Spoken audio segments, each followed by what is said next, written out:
Je veux partager avec vous un témoignage. En tant qu'homme de Dieu, serviteur de Dieu, j'ai failli être initié dans la sorcellerie, dans les rêves. C'est-à-dire de manière inconsciente, dans les rêves. Je partage avec vous l'histoire. Mets déjà en commentaire toute initiation qui s'est attachée à moi dans les rêves et brisée par le sang de Jésus. Et partage à 10 personnes. Alors, j'avais une vision. Cette vision, je l'avais eue entre 3h et 5h le matin. Et dans cette vision, il y a quelqu'un qui vient me voir. La personne vient, spirituellement parlant, je n'ai pas vu le visage.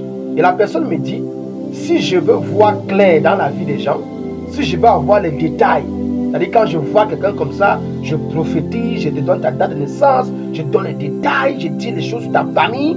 La personne me dit, tu dois prendre un bout de papier. Bon, je ne dois pas tout expliquer ici, parce que quelqu'un peut aller mettre en pratique.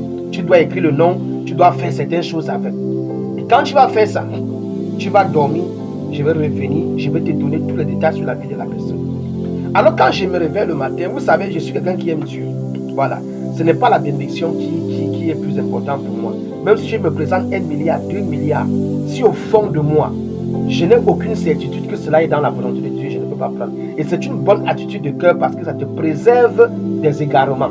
Ça te préserve de la séduction. Alors quand je me réveille le matin, je n'avais pas la paix du cœur. Or, je sais une chose, quand c'est Dieu qui te parle, Dieu vient avec la paix.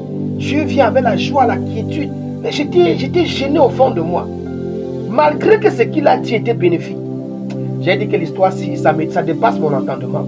Je suis allé voir mon père spirituel. J'ai voyagé. Je suis allé le voir. Je l'ai expliqué. Et quand je l'ai expliqué, il a discerné. Il a dit ça, c'est pas normal. Il a prié pour moi. Et il m'a dit, va, ne mets pas en pratique. Et tous les notes que tu avais déjà pris avant de cet esprit-là brûlent.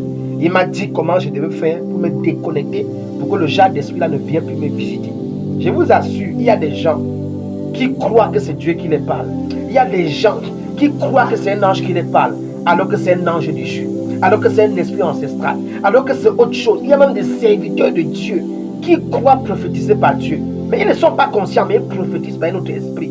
Le monde spirituel, c'est un monde où moindre erreur, tu dois déraper. Voilà pourquoi le conseil que je peux te donner, mets ta confiance uniquement dans la parole de Dieu.